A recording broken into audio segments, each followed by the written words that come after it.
হিন্দু মুসলমান সমাজের মধ্যে জলগলা হচ্ছে। তারা আজকে উচ্চশিক্ষায় ভর্তি হতে পারছে না, জয়েন্ট পাস করার পরেও কলেজে যেতে পারছে না, মেডিকেল কলেজে ঠিকঠাক অ্যাডমিশন হচ্ছে না।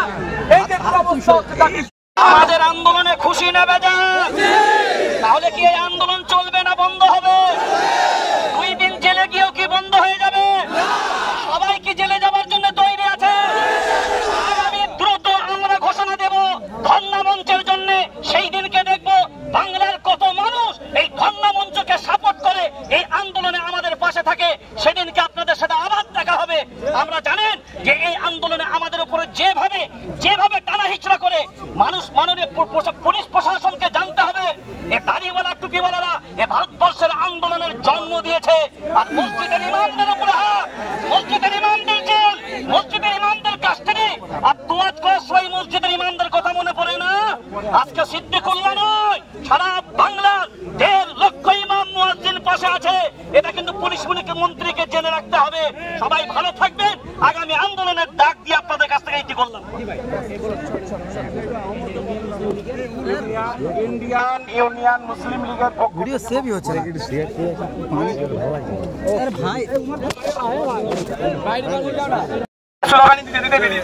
ভাইজান হাসিবুর সাহেব এখানে আছে?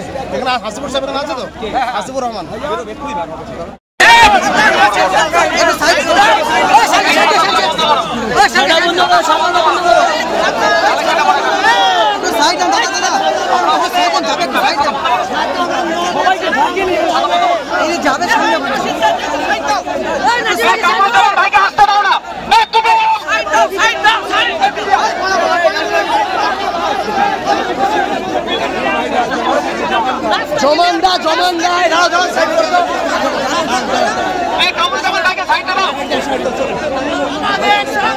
চলছে চলবে।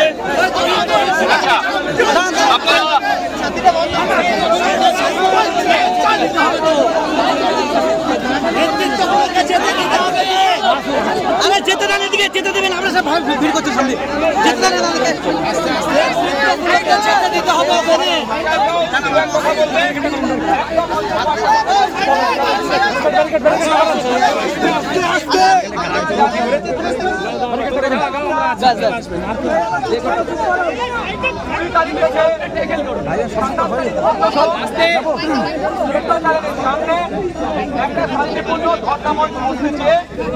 আমরা এসেছিলাম।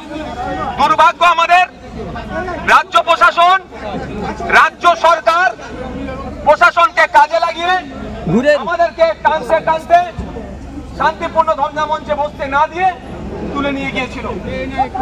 আমরা আমাদের পক্ষ থেকে আমাদের নেতাদের নির্দেশ দেওয়া ছিল কোন রকম আইন শৃঙ্খলা অবনতি হোক, এই ধরনের আমরা কাজ করব না। ফলে আমাদের কর্মী সমর্থকরা চলে গেলেও আমাদেরকে গ্রেফতার করেছিল। আমরা বিচার ব্যবস্থার প্রতি ভরসা রেখেছিলাম। আজকে মাননীয় বিচারপতি আমাদেরকে জামিনে মুক্তি দিয়েছে, আমরা মুক্তি পেয়েছি। আমরা এটাই বলতে চাই যে আমাদেরকে এই প্রশাসনকে কাজে লাগিয়ে আমরা যে আন্দোলন করছি, একদিকে ওয়াকফ বাঁচানোর আন্দোলন, সাথে সাথে ফেক এসটি সার্টিফিকেট বাতিলের আন্দোলন। একদিকে যেমন এসআইআর এর নামে নাগরিকদেরকে আতঙ্কিত করা হচ্ছে, এই ডি ভোটারের নামে মানুষকে যে ভয় দেখানো হচ্ছে, সেই ভয়টাকে দূরীভূত করার জন্য আমাদের যেমন ধর্ণামন ছিল, সাথে সাথে ওবিসি নিয়ে যে ধরনের পিছড়ে বর্গের হিন্দু মুসলমান সমাজের মধ্যে জলগলা হচ্ছে।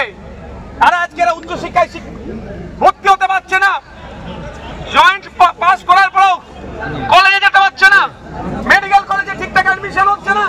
এই যে অবস্থা হচ্ছে, এটাকে দূর করতে হবে।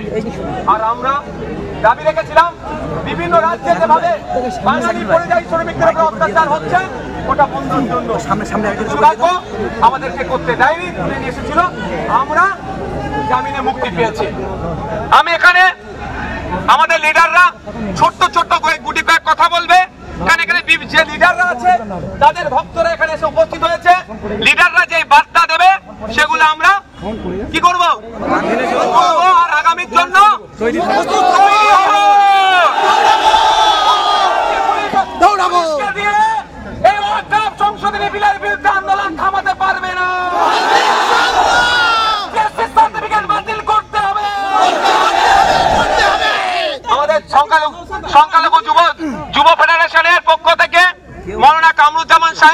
আপনাদের সামনে বক্তব্য রাখবেন। বলছি সব সব সব হোগা, সব হবে। এখন আমার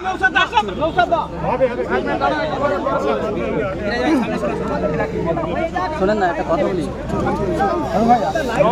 ভাই, আপনাদেরকে বলেছেন আমরা কিন্তু কলকাতায় কোনো ঝামেলা করতে আসিনি, আমরা আইন ভাঙতেও আসিনি, আমরা কিন্তু কলকাতা পুলিশ কমিশনারকে গালি দেইনি। এমনকি একটা আন্দোলনের কর্মী কলকাতা পুলিশের গায়ে নখের আঁচড় পর্যন্ত দেয়নি। তারপরেও এই কলকাতা পুলিশ আমাদের শান্তিপূর্ণ আন্দোলন, আমরা রাস্তার এক পাশ ক্লিয়ার করে দিয়েছিলাম গাড়ি চালানোর জন্য, তারপরেও ধর্ণা আন্দোলন, অবস্থান আন্দোলনের মতো শান্তিপূর্ণ আন্দোলন ভাঙার জন্য শুধুমাত্র গ্রেফতার করেনি, আইনকে বুড়ো আঙুল দেখিয়ে তারা আমাদের 2 দিন ধরে জেল খাটিয়েছে, আমাদের কর্মীদের উপরে অত্যাচার করেছে। আমরা কিন্তু এটা কোনোভাবে ভুলবো না।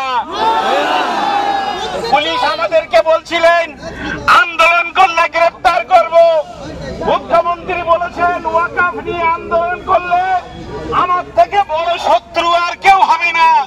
জেনে রাখবেন, শুধু গ্রেফতারের ভয় নয়, আমরা ফাঁসিতে ঝোলার ভয়ও কিন্তু করি না। আগে আমার ফাঁসি দাও। আমরা মাথা নত করা জাতি নই, লড়াইয়ের মধ্য দিয়ে, শান্তিপূর্ণ আন্দোলনের মধ্য দিয়ে তা বুঝিয়ে দেব ইনশাল্লাহ।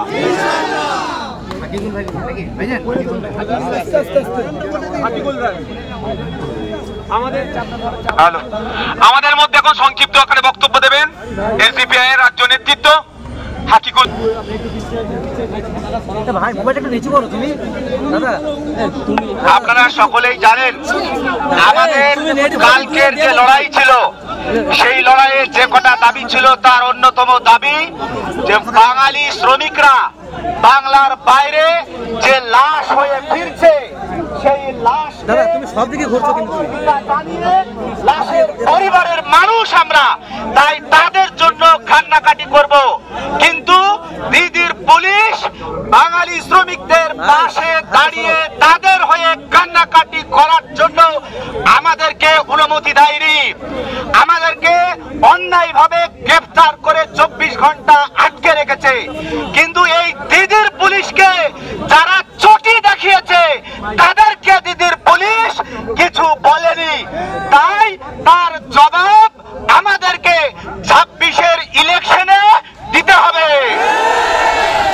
26-এর এর জবাব দেবেন, বাংলার মানুষ জবাব দেবে,